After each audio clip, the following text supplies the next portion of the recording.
She talked as if বা as দ, এই যে অ্যাজ দ আছে, অ্যাজ দ থাকা মানেই আমি কি করব যে আগের অংশটা দেবো কন্টিনিউয়াস আছে, এই যে এটা কন্টিনিউয়াস আছে, পাস্ট ইনডিফিনিট আছে, তাহলে আমি কি বলছি যে যদি আগের অংশে পাস্ট ইনডিফিনিট থাকে পরেরটা পাস্ট পারফেক্ট টেন্স।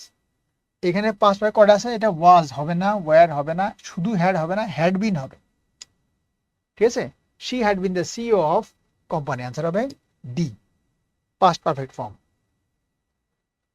ঠিক আছে।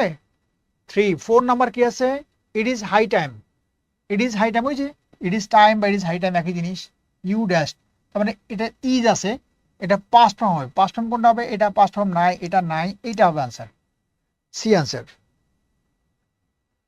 ওকে, ঝটপট বলে দিচ্ছি শুধু আনসারটা, হ্যাঁ। ওকে, Navid told Suman that he go to Khulna the next day. ওকে, এইটা কি হলো, এটা Navid told Suman that he go to Khulna the next day, এর ন্যারেশনের নিয়ম, ন্যারেশন থেকে আসছে এটা, এটা দেখো ন্যারেশন থেকে আসছে। Navid told Suman, next day আছে, নেক্সট ডে মানে কি পরের দিন, উইল শ্যাল এগুলো হওয়ার কথা, তো সেইখানে উইল শ্যালের জায়গায় দেখো যে এখানে টোল্ড কথাটা আছে, পাস্ট ফর্মে আছে, তাহলে পাস্ট ফর্ম থাকলে উইল শ্যাল না হয়ে ওটা উড হবে।